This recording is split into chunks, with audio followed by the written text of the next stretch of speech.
Hi, everybody. So nice to be in person. I can scoot this up a little, can I? There we go. Yeah. Tall people, what's up? Hi, I'm Ari Simon.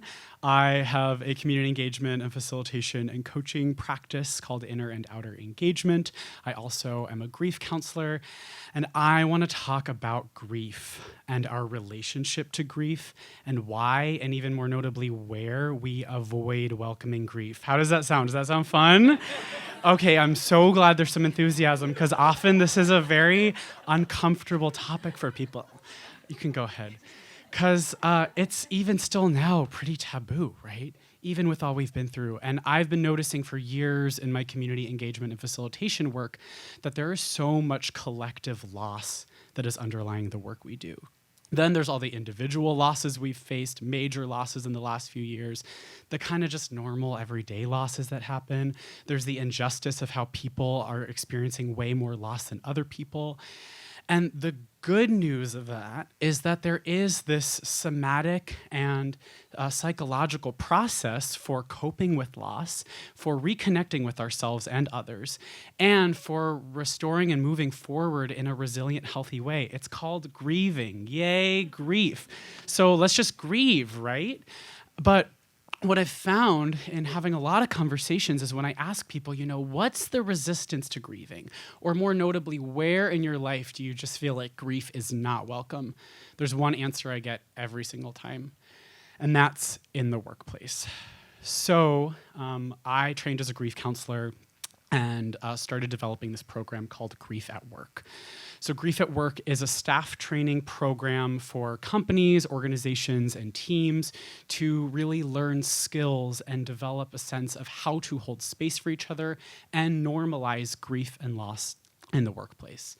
And it's been really amazing to see, even just in about a year now, the difference it's making of seeing that people are getting better at knowing how to support their colleagues when they face a major loss or a death, even just seeing ways that teams are better at functioning through crises or difficult times, or even just everyday old conflict.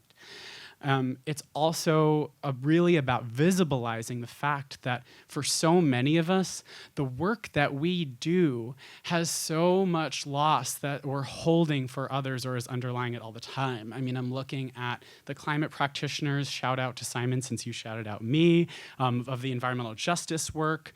I'm looking at Vision Zero planners. I'm looking at housing justice folks. This isn't just for grief counselors or morticians or, trauma specialists. This is involved in a lot of our work. And so, since this is collective impact, when the slide comes up, I put up here some things we need in order to grieve.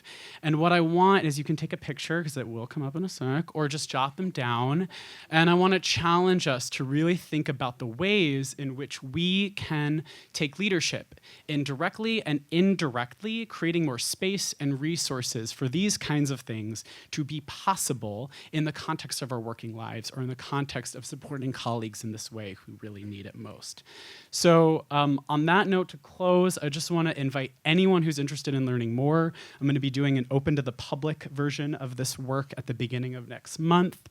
And also really look forward to just sort of bringing out in the Q&A how this really is connected to resilience work that we're doing here in the region too. And just thank you very much for listening and for being here. And just want to champion all of us to just really normalize and accept grief as a healthy process for coping with loss and moving forward in our lives.